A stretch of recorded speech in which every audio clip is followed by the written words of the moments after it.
truth? Oh, I'm all ears. Okay. The truth.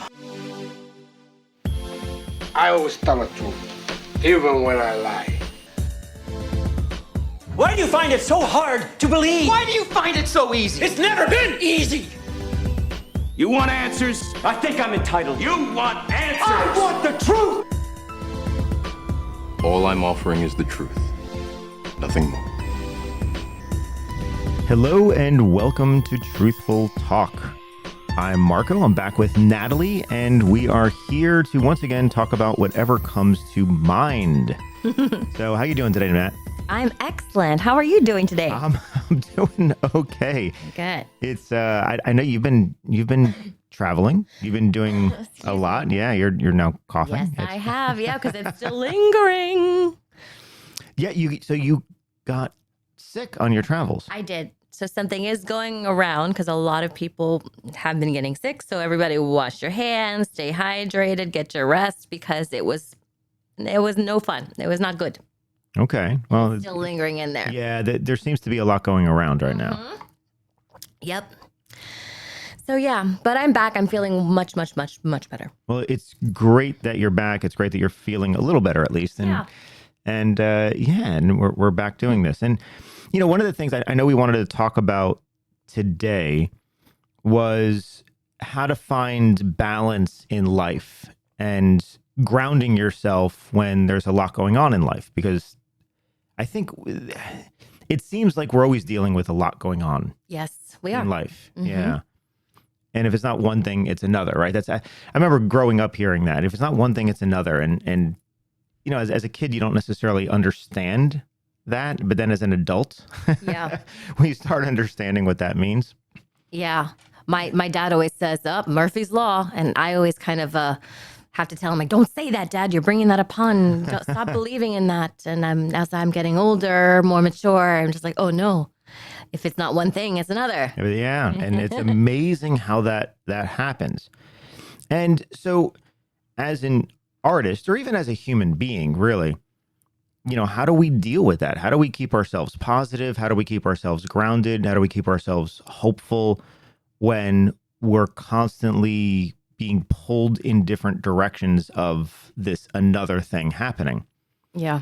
And sometimes it's not bad things happening. I mean, sometimes it's just overwhelming things happening. Yes.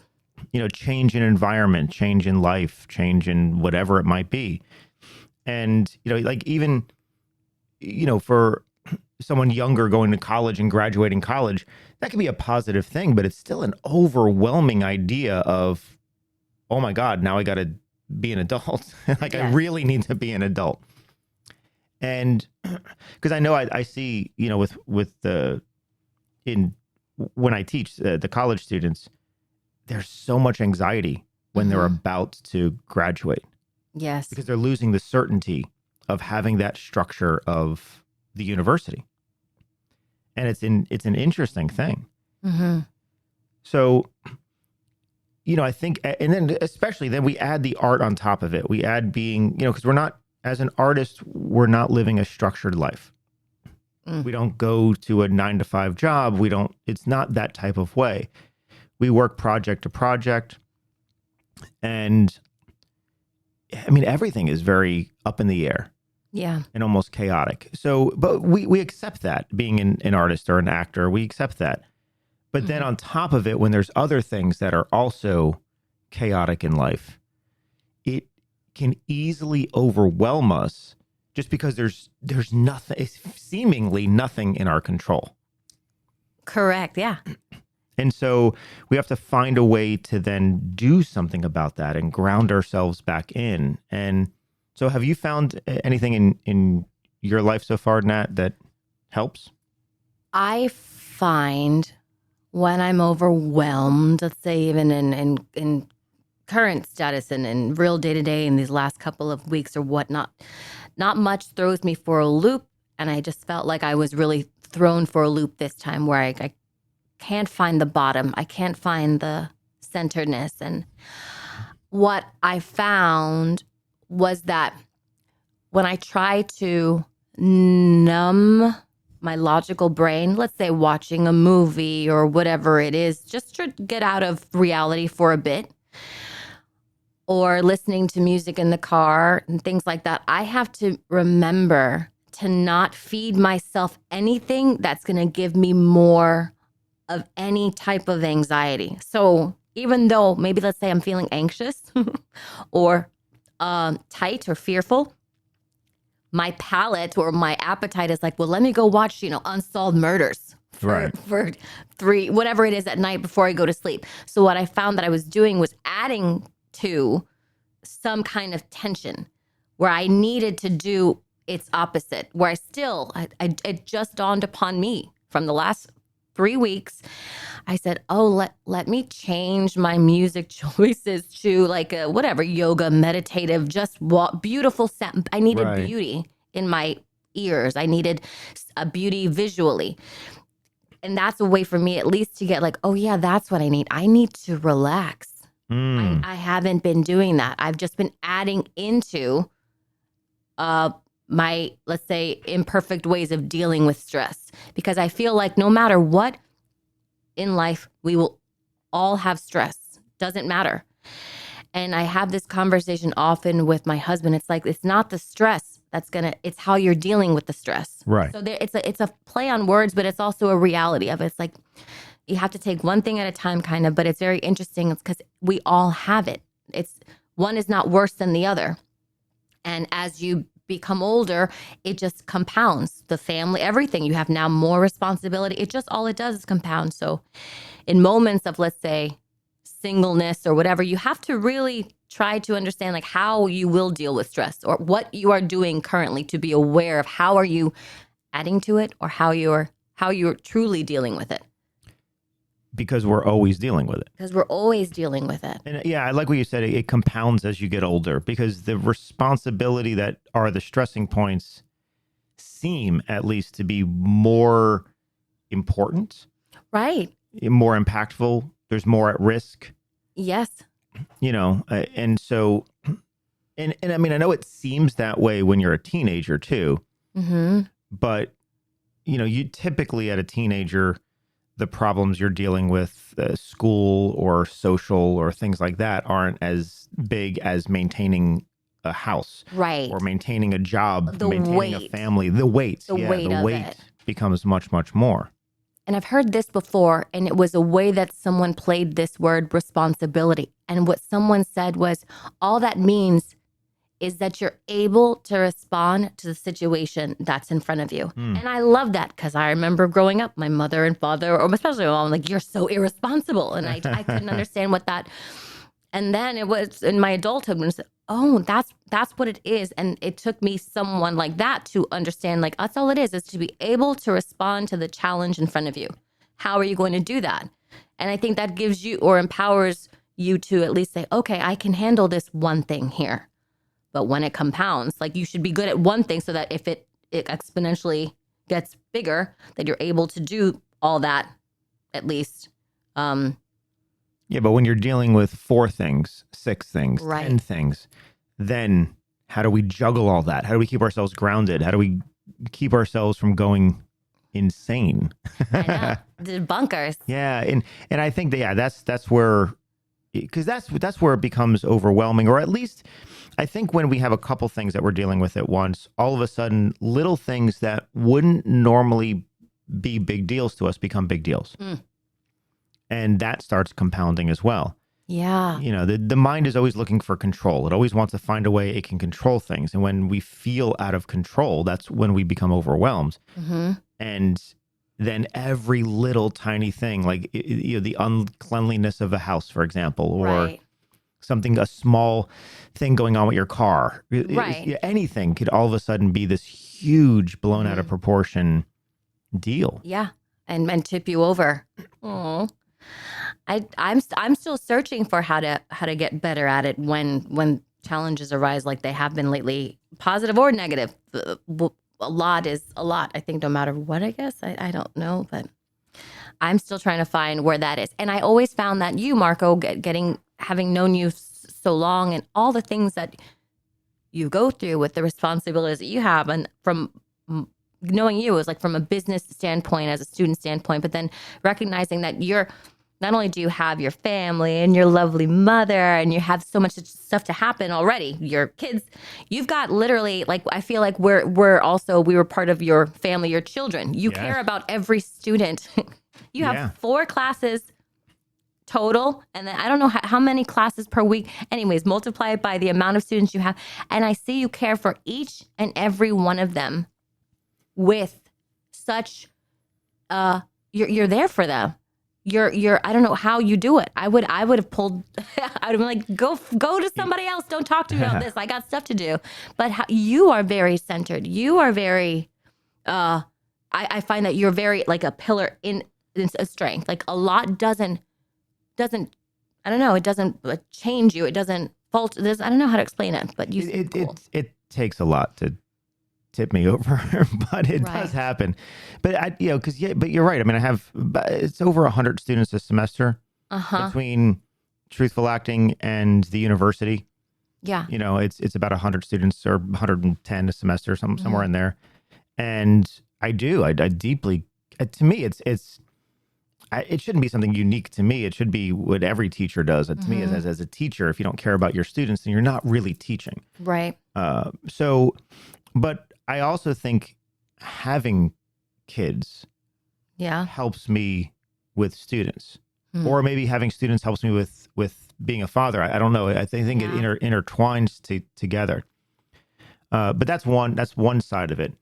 The other side is the process that we use in acting. When I first learned the process, and we use something called the Meisner approach, which is it's based in Sanford Meisner's teachings. He's, for those who might not know, he's one of our kind of great grandfathers of modern day acting, who developed approach based in the psychology of the time. So it's really based in being a human being to the best of your ability, and that translates into the art.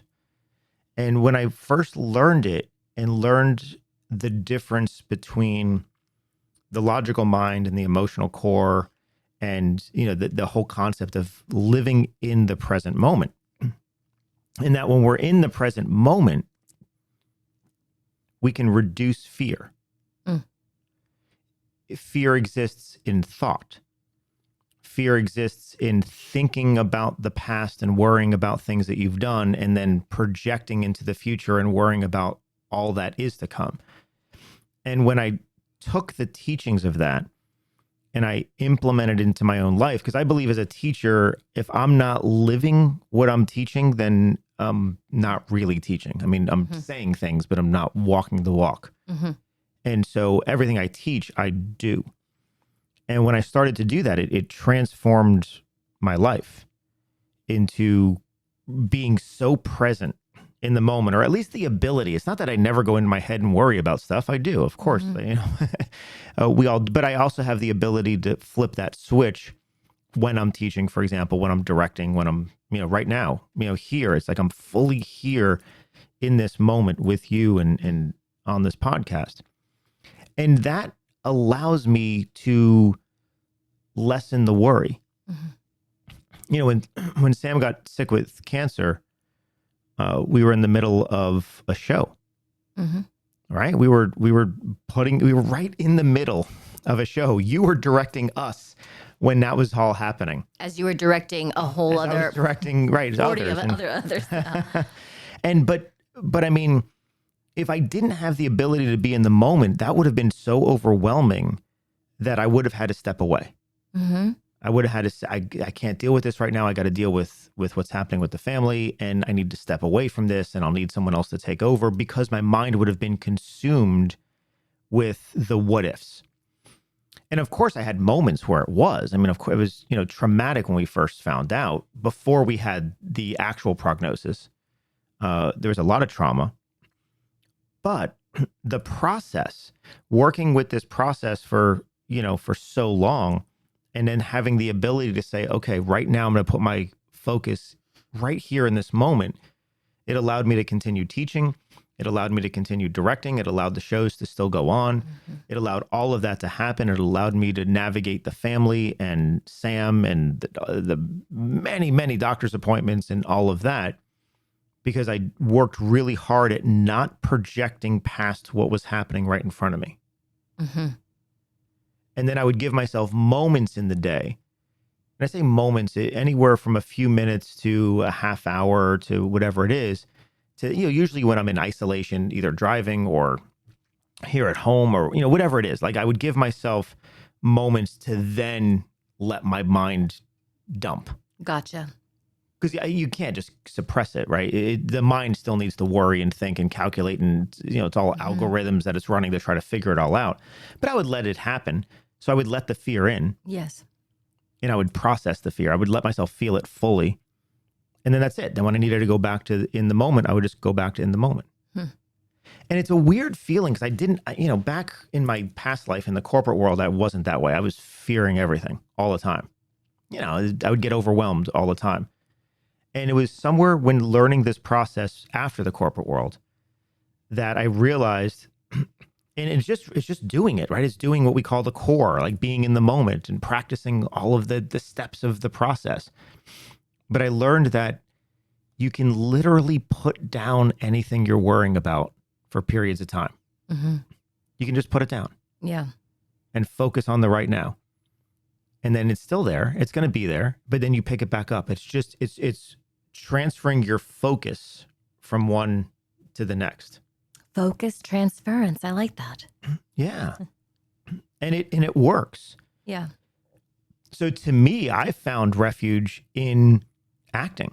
To me, acting has helped me deal with a lot of things at once. I mean, because people ask me all the time, how do you do so much? How do you run the business, run the theater, have a family, have kids, how do you deal with all of that, work at, the university? How do you do all of that at once? And how do you get it all done?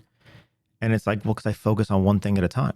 One thing at a time. And when I put my focus on one thing at a time, I do it.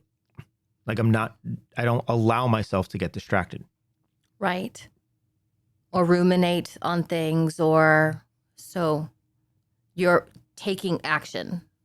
Yeah. And allowing yourself to experience something. But then in 30 minutes, when that's over, it's moving on to the next moment, to the next project, the next, however, and that you do things. And I'm thinking like, I've seen you focus on something for hours.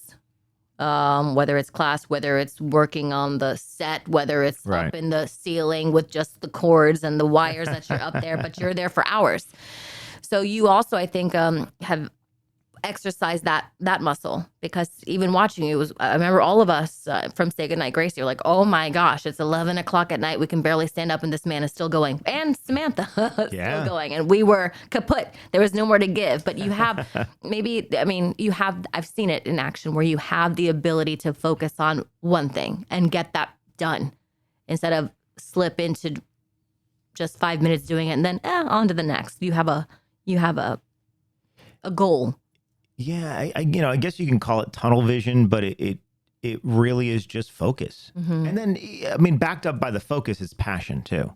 Yeah. I'll have a harder time staying focused when I'm tired or fatigued if I'm doing something I don't want to do. Right. If I'm doing accounting or something and I really don't want to be doing this. Shopping. or any sort of shopping. I don't want to shop. I don't want to cook. I don't want to shop. So it's those type of things. It's like, I can very quickly give that up. Yeah. But when I'm doing something I love, like theater or teaching, or this, or anything that I love doing, hanging out with the kids or the family, or it's like, I can keep going. I can push through. That's when the extroverted side of me comes out. Because I'm very much an introvert. Okay. Which is interesting. Uh-huh. Meaning I don't have any desire to be social. Heard. Ditto. I don't want to go to a club. I don't want to go out. I don't want to be around groups of people. It actually is very claustrophobic to me. I just don't, it's not my thing.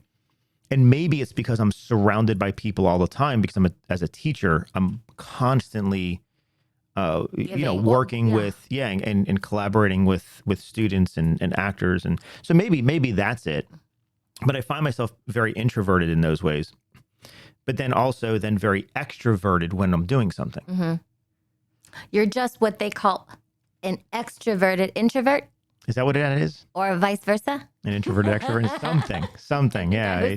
One time called that, like, yeah, you're just an extroverted introvert. That's all. Your true dynamic is like you, like being just home or being more, you don't need the socialization. I get exhausted when I went to an NBA game and I was like, get me out of here right now. I couldn't. It felt uncomfortable. I wasn't relaxed. But anyways, But I do remember my other life in the corporate world where you didn't get a lot of socialization because it was just work. Yeah. And then afterwards it was like, yes, let's go out to dinner. Let's go out to I see. let's Yeah. go get a drink. Let's go, whatever it is. Yeah. And we would then go out Yes. because I wasn't getting my That social socialization. interaction. Yeah. So it is an interesting thing. Yeah. And then corporate also doesn't, it doesn't teach you how to, organize your emotions in that way that acting obviously teaches you, or the Meisner technique and all that. It doesn't teach you that process. It's just work, like you said, work, and in a logical place. And it's very logic and thought driven. mm-hmm. Where acting teaches us to get outside of that. I get, every single semester, I have a few students that are going through something overwhelming. Mm-hmm. And it's either themselves, like maybe they're dealing with some medical things themselves. Seemingly, I always have students that either have to like move out or find a new place to live, especially in today's market and stuff like that. Yeah. They have roommates and then they're either being kicked out or they have to find a new place, or, there's all of that happening. And that can be overwhelming, Right. especially at a younger age. And, or whatever else is happening. Relationships, there's tons of bad relationships, unfortunately. And then, or parental relationships or family Yes. relationships. But I have students all the time coming to me and saying, I'm really dealing with this right now. I don't know what to do. Maybe I should, I don't know. And a lot of it is maybe, I don't think I'm going to come to class tonight Yeah. because I'm so overwhelmed. I'm not feeling it. Yes.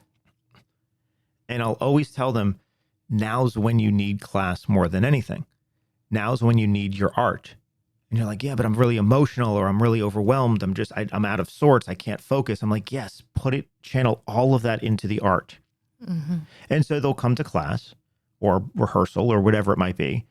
And then at the end, it's always the same thing. I'm like, I'm so thankful I did this. I Right. feel so much better channeling all of that into the art. So I guess all of that to say is I find that the art can be extremely healing to all the things that we hold inside. Because when we're overwhelmed, either by emotion or overwhelmed by life or overwhelmed, it's all in our head. Mm-hmm. And so the art form allows us a moment to get out of our head. Yeah. And when we do that, it's cathartic. It's healing. And I found, so I always tell my students to, channel it, anything you're feeling, channel it all into the art. Yeah. And it works. Yeah. I've seen it, I've experienced it, but I've seen it. You talk about one of your shows where a woman had a experience with a very close family member passing, and she continued going to, she spoke with you, and she went, and I was there that night when I saw that performance, and it was just, I was a witness to something, incredible. That was amazing. And that was the only time that I did consider canceling a show. We were in the mid run of a performance, right? And her mom had passed, and her mom had been sick, but her mom had passed. So it wasn't like unexpected, but still it's traumatic. Mm-hmm. And that was she passed on a Tuesday, and our show was on Wednesday. And I remember saying, hey, we'll cancel the show and give you some time, whatever you need, we'll deal with it. And she was like, no, I want to be on stage.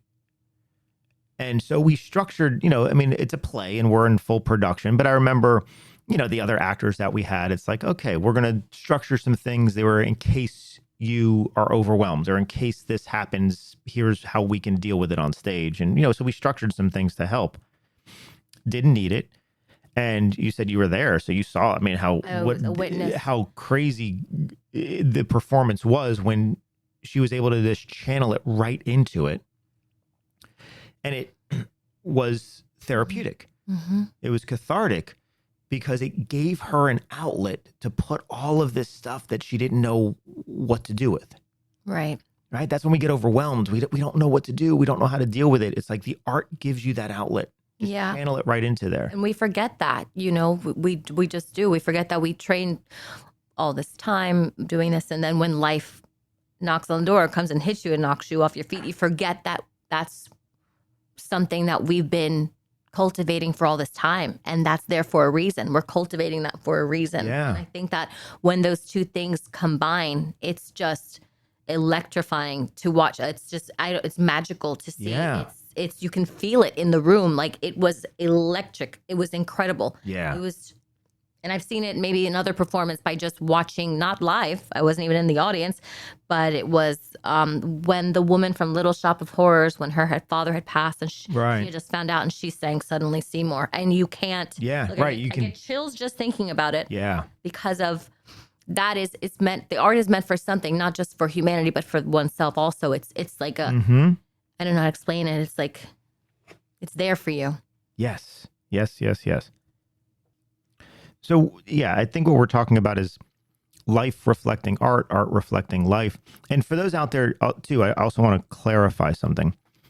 So when I tell my actors to channel everything into the art, we're not talking about, so in our process that we teach, we don't work from real life, right? We don't have something traumatic going on in real life and work from that to generate emotion, because that can be very dangerous, psychologically, emotionally, mentally.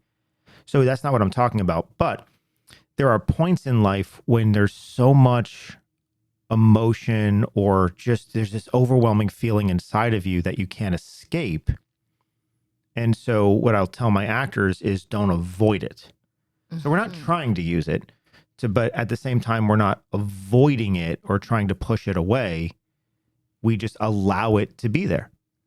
And then that's actually very safe and cathartic and therapeutic to the actors when we allow that to happen. So I just want to make that clarification of what I meant by that. Correct. And I find those who are in the moment, and when you're watching them, and those who are not, who are fearless or utilize that for their work through we were just talking about, to me, those are the artists, I feel. And I guess to each his own. When someone's like, I don't want to use this. This is too close to home, or this is too close.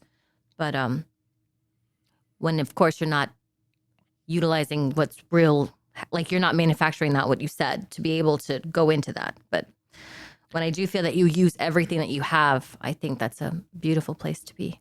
I remember a long time ago, decades ago, I remember listening to an interview with Tom Cruise. And this is when he was like superstar status, like early on, Top Gun-ish and stuff like that. And he was doing, I think he did Rain Man, and it was like in that 90s era. And someone had asked him, like, well, what do you do if you're having a bad day? Like, what happens as an actor if you wake up and you're just like not feeling it, for example? Like how do you channel that into your character? And he says, well, whatever I'm feeling that day is what the character's feeling that day. Yeah.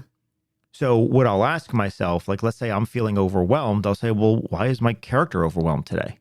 Mm-hmm. Or if I'm feeling sad, well, why is my character sad today? And that's a way of using that. Instead of trying to avoid it, you use it and channel it. And then that allows it to, one, be much more authentic in the art, and two, giving you as a human being a place to put it. Mm-hmm. And then channel it out and work through it, so to speak. And in life, we can do the same thing. I know not everyone's an artist, or not everyone. Well, I believe everyone's an artist. Not everyone is a practicing artist. Gotcha. And not everyone's an actor. But this whole concept of learning how to live in the moment, and that's not an acting process. That's every philosophy book going back, thousands of years, is talking about being in the moment. Right. Getting out of your head. So it's a practice that's been around philosophically anyway. And if we learn how to do that, the problem and the challenge is that we live in a culture and society that is constantly putting us back in our head. The 24-hour news cycle, it's putting us back in our head and is propagating fear inside of us, which is logical. Social media, which is a logical-based platform which propagates fear. So it's, we have all of these things. Every billboard you see, every advertisement you see is propagating fear, because advertising, this is the world I came from. Advertising is about, so when we advertise, we want to get someone to buy our product, right? I mean, as simple as that. I want you to buy the product. Well, the most effective way to do it is if I can convince you that you need it. Meaning, if you make the decision to buy this product without me having to convince you to do it, then I win. And the way to do that is through something called an emotional sell. If I can make you feel like you need this to make your life better, then I just got to get out of the way and you're going to buy it. Mm-hmm. But in order to do that, I need you to feel just quite not good enough about yourself. So that way the product makes you feel better. Meaning advertising makes us feel not good about ourselves. So we're inundated with this in life. We are inundated with this. And I always point to Nike. I think Nike has, it's one of the longest running campaigns, Just Do It, 40 years, I think, at this point. It's crazy. It's crazy how long they've had the same campaign. Usually the companies switch it up. And it's, you can watch a Nike commercial and be very inspired by it because you see someone without legs, or artificial legs running a marathon. Mm-hmm. You see someone without limbs doing something, or see someone that's in some way, handicapped, doing these extraordinary things. And it's like, wow, that's really inspirational. But what they're subtly and subliminally doing as you're sitting on the couch watching this commercial is saying, look what this person is doing that doesn't have everything you have. They don't have the ability that you have. And yet you're sitting on the couch watching them do it. And so it makes us feel like, wow, I really should be doing something. Okay, I need a pair of Nikes to do it. Right. I'm going to squeeze into these Nikes. Yeah. It's amazing how it looks at that. McDonald's advertises to families. McDonald's ads will show happy families eating at McDonald's. And that speaks directly to parents that understand it's so difficult to have a happy family. Everybody's it's so difficult happy to have kids that are smiling and happy and grateful and all of these things, because they're usually like complaining and crying, and especially young kids, and and it's like, oh, okay, if you want to be a better parent, that's really what they're saying. It's like, it's not come here to be happy. It's like, if you really want to be a better parent, come eat at McDonald's. Not Burger King. Come to McDonald's. Burger King aims at young adults, more of the college age student. You want to be hip and you want to be cool. Burger King. Eat at Burger King. And so it's an interesting, when you start going down and realizing that everything we're watching around us is aimed at that logic. It's aimed at overwhelming us in a small way. Mm-hmm. So we seek the product to then feel better. Correct. Isn't it crazy? We live in that world. That's capitalism. And right. And we are in this world.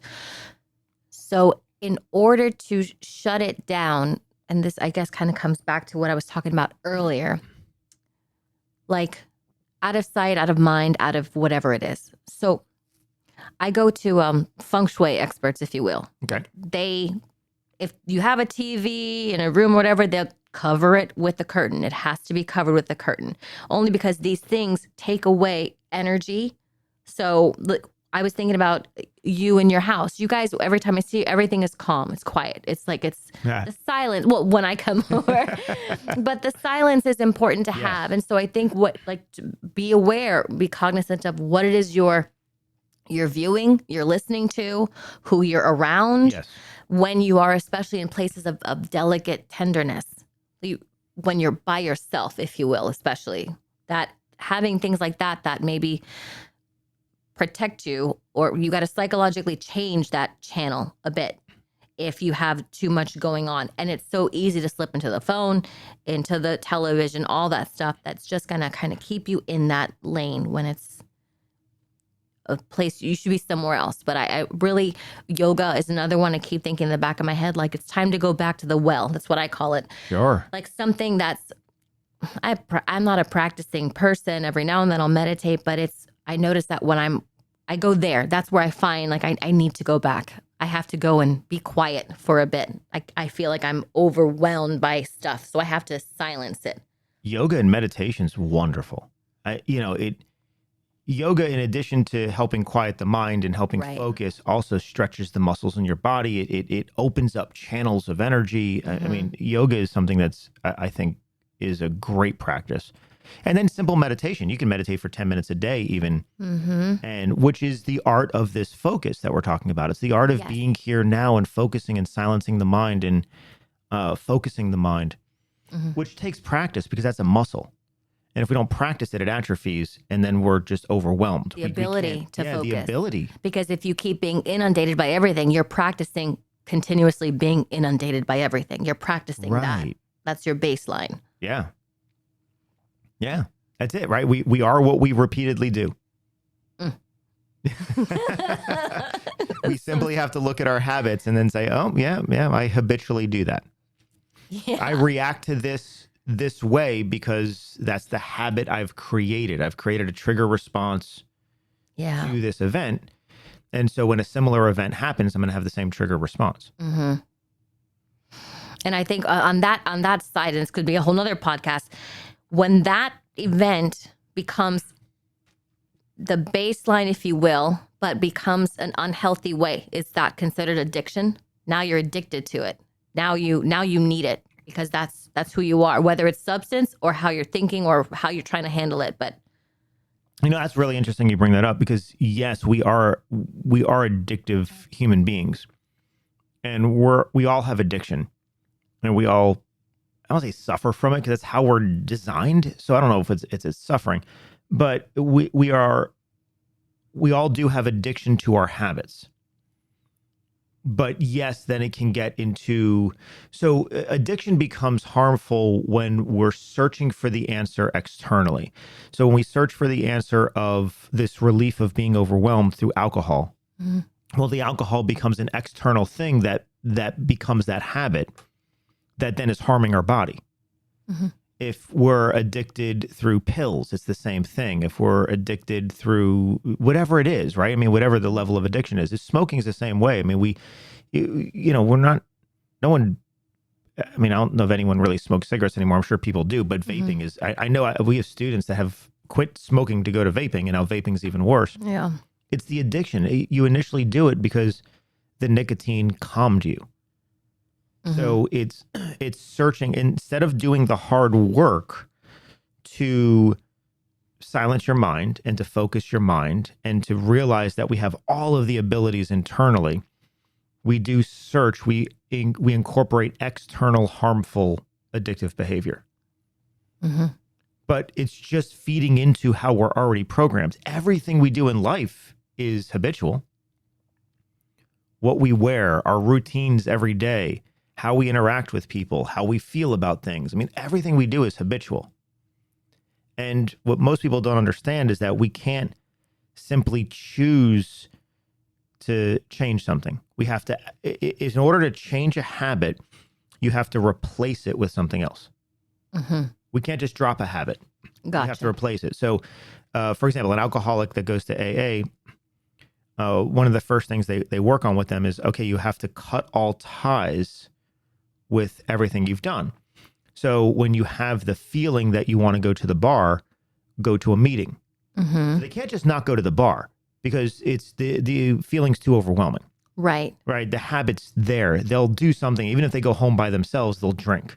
Yeah. So instead it's like, nope, you have to replace it. Don't go to A, go to B. Smoking. You smoke, it's, you can, in a week or two, you can get past the nicotine addiction, the chemical addiction. But it takes years to get past the habitual addiction. Right.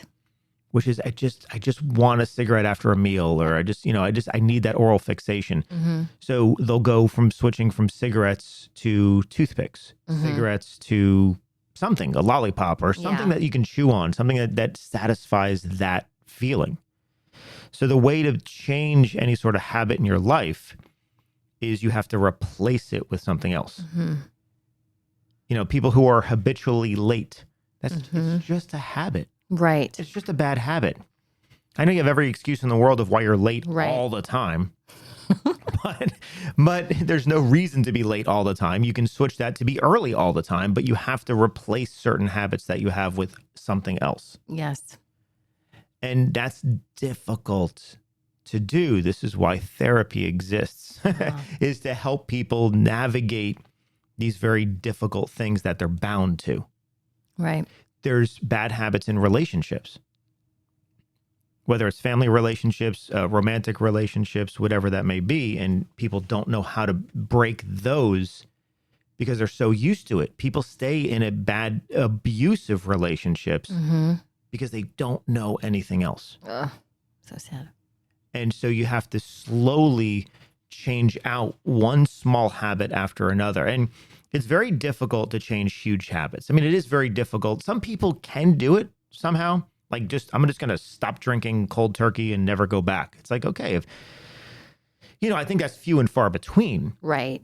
Without going to AA, without having a sponsor, without, all of that. Because that's the other thing, the sponsor is the person you go to instead. Because when you stop drinking, as an alcoholic, when you stop drinking, you not only have to stop going to the bars and the places that you used to frequent, you have to stop hanging out with the people. Right.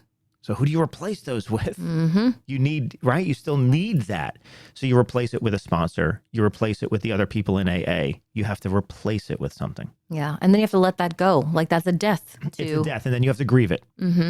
Any change that we ever incorporate in our life is we have to grieve what we've lost. Yeah. Anything. Even when we do a play, at the end of a play and the play's done, we have to grieve it. Right. It's like a death. It's weird, but that's how we process it. Right. So part of, I think, having to process, you're talking about being overwhelmed. Well, there's a change happening. Right. If there's a change happening, we have to realize that we're going to need to grieve what we're letting go of and then embrace what we're gaining. And there's twofold, and it's very difficult to embrace what you're gaining without that grieving process. Sometimes the grieving process, it's the stages of grief. Sometimes you can go through it very quickly, and sometimes it takes a little longer, but you do have to go through the grieving process. I just had a conversation with my mother. We were at this beautiful pottery barn, and I'm looking at all the furniture, that's what I want my house to look like. And it's in shambles, but it is our sacrifice, and there's a reason for everything that happened. So anyways, we're going to have some people rent the house coming up soon. And I'm sitting with her in pottery barn because I'm thinking to myself, I said, it just hit me. I said, oh my goodness, I'm not going to be able to enjoy this house after all these years spending that. And I get emotional, and I'm sure it hurt. So anyways, we left, the next day happens, and my father, unbeknownst to me, my mother spoke to my father went to go to my husband. He talks to my husband like, if my daughter doesn't want to go, she's not going anywhere. And I was like, wait, what happened? And I had to explain to them. I was like, no, I was just having a moment of grief. That was it. I'm completely excited about whatever is going to happen for the future. But my mother, not knowing this, let's say, process, that I wasn't ready to give up everything and stay home, and that's it. It was just funny. But when you recognize that people are not aware of that, if you will, but that I was actually, I think because of acting, I was like, no, Mom, I was just grieving a moment. That's all. That's all I was doing. And then she's like, oh, okay. She goes, I read it the wrong way. I told your father, and your father went crazy. But it's just very interesting that even going back to what you said, how acting has helped you so much. Oh my and God. I find again that it helps me in moments that I wouldn't have been able to recognize earlier or before acting. I would have thought that, am I? Maybe I am. But now I said, no, it's just a thing that I'm going through. That's all. Yeah. And, it's a normal response from parents, though. Parents want to fix things. Yeah. Parents want their kids to be, and I say this as in like most, I know there's some not good parents out there. So obviously doesn't relate to everyone, but most parents who do care about their kids, you just want them to be okay. Yeah. That's it. You want them to be okay. You want to know that they're healthy, happy, and okay. Yeah. And they can navigate life. And the moment you see that they're not okay, you want to fix it. Yeah. It's a logical fear response that, oh my God, something, I just want to fix this. The one thing I think you want to have control over above anything else is fixing any issues your kids have. Yeah. And I understood everybody's part in that situation. My mother to my father to his own. And then he's the one actually told me, I just had a conversation with your husband, but it was nothing. He was like, and I told him what happened. He was like, okay, I just want to make sure that you're okay. And yeah, all of that's right. So I wasn't mad at anybody. I understood what they were doing. Actually. Yeah. No, my dad. That's very sweet. Yeah.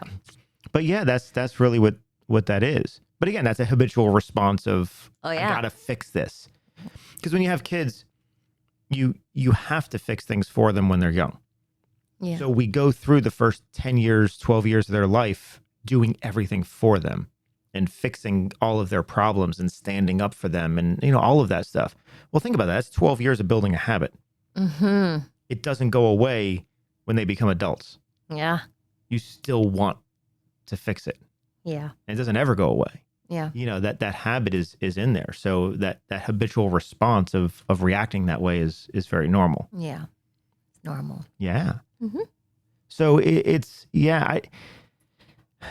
I don't know. I mean, to people that maybe are not artists that are listening to this or have never taken an acting class, I can just stress that art to me is the answer to balance in your life. I just really feel, and especially certain processes of the art, I've just found such tremendous freedom in my own life and how Sam and I navigate the family and everything we do. We're very present in the moment and we do our best not to allow ourselves to get overwhelmed, even on big things, right? Even on illness and loss and, changing environments. And we do our best just to stay, nope, okay, what are we dealing with now? Let's stay here. Mm-hmm. Let's stay here. And we have moments, as I said earlier, we have moments where then you allow yourself to feel the fear. You have to let the fear in, process it, and be done. But you can do that very quickly. Mm-hmm. You can do that in 15 minutes, 20 minutes, and then let it go. And then we work hard on not doing too much that propagates more fear. I, for the most part, don't really watch the news. Right? And I've talked about this before, and I tell my students that I stopped watching the news. It was in late 2001 or early 2002. It was after 9/11. It's after 9/11, and I was consumed by the 24-hour news cycle of what had happened with the Twin Towers, and it put me into a bit of a depression. And so I had to work through that. And then shortly after, a friend of mine who was a news director here at a local station, let's say, we'll just leave it at that. But he was a news director and he was trying to get out. And he was like, okay, let me show you how the news is made. And he walked me through how structured and methodical it's put together, and it's storytelling. They're actually just telling a story, meaning a 30-minute news cycle is a story from start to finish. Mm-hmm. It's the same emotional flow that we would work on in a play or in a movie or anything else of, okay, we're going to get the audience to feel, we're going to trigger their fear and emotional response right away. That's the breaking news story, something devastating, something horrible, something bad. We're going to put them down there. We're then going to slowly kind of bring them up, but stay negative for a while. Then we're going to jump up to positivity in sports. Then we're going to jump down. Then we're going to jump up to hopefully positivity in weather. Mm-hmm. If weather's negative, it's going to lead. if it's positive, it'll be at the end.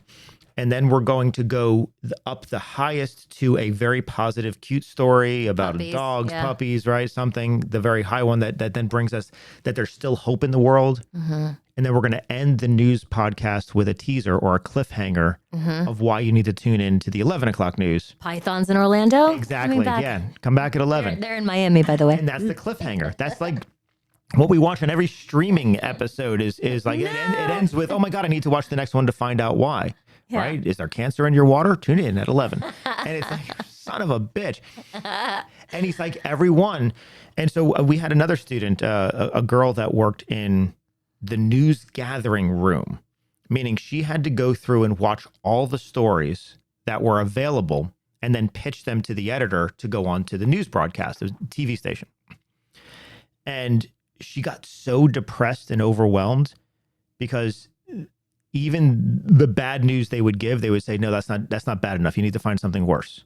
So dive into this. And she'd find really good positive stories and they wouldn't run them. No. And then there's a competition for what's the most horrible story. Yes. These real life people that are going through stuff. And like, oh yeah, you're not as an audition. Ooh. And when you realize that, so it all started, it's back real quickly. We'll go into this, but just so people know, news used to be something that stations couldn't profit on.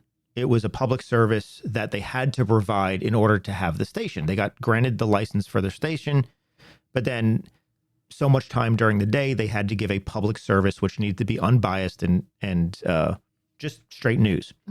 They couldn't run commercials. They couldn't profit off it. It wasn't that. Well, it changed. Somewhere in, I believe, the 90s, it changed where all of a sudden news stations or TV stations could profit off of news, meaning they could start running commercials off of news. Well, that changed everything because now news changed from something that was a public service into something that was entertainment. Right. And so now you're right, who has the worst news story? Because we need to hook people in. They need to watch, CBS over NBC or ABC over, something else. Like we're going to bring them into our local news station and keep them on our channel because we're making money off the advertising that's there. And when that changed, it became storytelling. Right under our noses. Right under, and it's crazy. And it fits into the same advertising cycle as everything else. We're gonna put fear inside of you so you tune into our station. Yeah. That's what they're selling. They're selling their station. We're gonna put fear inside of you, tune into us to then do that. And it's like, oh my God. What and when you start taking the veils off of everything and realizing, and really, it's not, none of this is to say there's a good or bad to anything. To me, it's important just to understand how it is. So then as a human being, we can navigate it. I mean, is capitalism good or bad? I don't know. That's a whole different conversation. Yeah. And it's philosophical and, Right. But when we understand how we as a human being function, how our psychology functions, and then we understand how the consuming of different things affects that, I think it allows us to then navigate that. So I try hard not to watch the news. I try to stay off social media as much as I can. I do have, I'm not on Facebook. And when I say that, you can find me on Facebook and friend me and whatever. I'm not on there. If you send me a message, I probably won't get it. I just, because I found Facebook to be very negative. I think I have like an Instagram page, but it's full of puppies and cute animals. Right. And that's it. I go on there to see puppies and cute animals because at the end of the night, I want to go to bed with something fun. So I see this llama do something cute and it's like, okay, I'm good. And, but I really do. I stay off of social media. Yeah. That has helped. And I try as much as I can during the day to be just in the present moment. Yeah. And that's it. That's why the art is so great, Nat. Yeah. That's why we need to do it as much as you can. Yeah. And I miss it. Yeah. Yeah. Any other thoughts?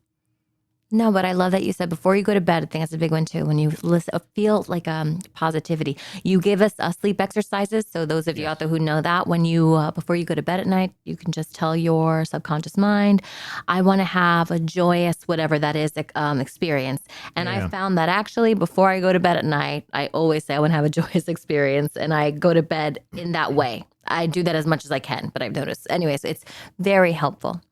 The other psychological thing is when you go to bed, don't watch anything that's negative. Hello.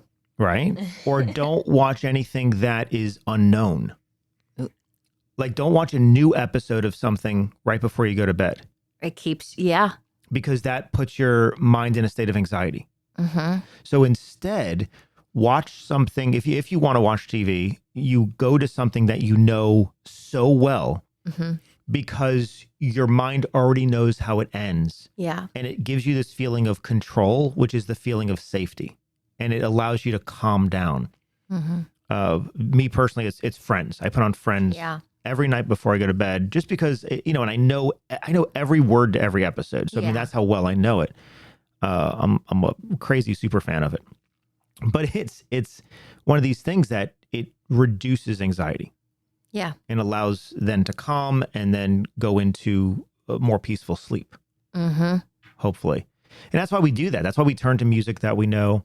Yeah. And that's why we watch television shows. It's like, when students, I know sometimes students don't understand. It's like, did you watch this yet? Did you watch? I'm like, no, I didn't. I know. But I will put on Friends every night before I go to bed because I need that. That's my own psychological, calm down. Soother. Yeah. My soothing time. Yeah. Soothing time. Self-soothing. Yeah. Yeah, it's important. But it's like, have I watched this yet? Have you watched Breaking Bad yet? I still haven't done that, And it's like, no, because I started watching the first 3 episodes, and I'm like, it's a great show, but it's so freaking anxious, and it's like all of it, right? Even the music, and I have it in my soundtrack on my playlist, and I listen to all kinds of. So I'm like, it's brilliant, but it's anxious. It's like, no, I want things that reduce anxiety, because then you can accomplish so much more. Yeah. Because if I'm already anxious, and then my kids come to me with something anxious. It's like, it's overwhelming. But if I can keep myself centered and they come with me with some big problem, it's like, okay, no problem. We're going to deal with it. Right. Yeah. And that shows them also, they can see someone dealing with that in the future. And hopefully when they become adults and able to respond to challenging situations, that they saw that in dad. So they know that that's also part of what they can be. Well, that's a really good point, because yet to me, the best you can do as a parent for your child is to lead by example. Yeah. Because kids are going to replicate what they see, not what is told to them. They're not going to listen to what's told, but they will say, oh, I've seen this. Parents reacted this way, so that must be the way to react. Right. And they do that. And you're right. So by showing them, no, we can sit down and talk about things. Mm-hmm. I've always had the parent style and me and Sam and with our kids where, listen, anything you're dealing with, you can come talk to us. And many parents will say that because I have so many students that are like, well, my parents told me I could talk to them, but then when I talked to them, they got really mad and got upset and guys like, well, yeah, that's not good parenting. No. But we always like, whatever you're dealing with, come talk to us. And we do. We sit down, we talk. There's no stress. Mm-hmm. Whatever they have to say, and sometimes it's it's something that could push you over the edge. But it's like, no, it's okay. It's okay. Yeah. I'm glad you came to talk to us. Yeah. I'm glad And to me, if we can start doing those things, and we can affect the people in our inner circle. But if enough people started living life that way, more focused, more here, working on calming themselves down, working at finding the good and the gratitude in everything. If more people could do that, it would spread. Yeah. And we could reduce the negativity in the world. Beautiful. All right. I think that's a good place to stop that. Awesome. Don't you think? Absolutely. We can always come back and talk more. Yeah, so. We always can. All right, everyone. Well, that is it for today. Thank you so much for tuning in. We really, really, really love having you on, and we really do appreciate you being here. So much gratitude to you. And until next time, just remember to reward yourself for the risks that you take and to treat yourself with kindness. All right. Bye, everyone. Bye. If you'd like to learn more about our studio and what we do, you can find us online at truthfulacting.com. And check out truthfulactingonline.com for our Learn at Home at Your Own Pace courses.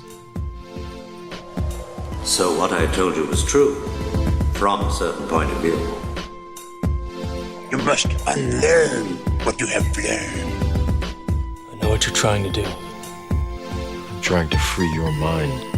But I can only show you the door. You're the one that has to walk through it.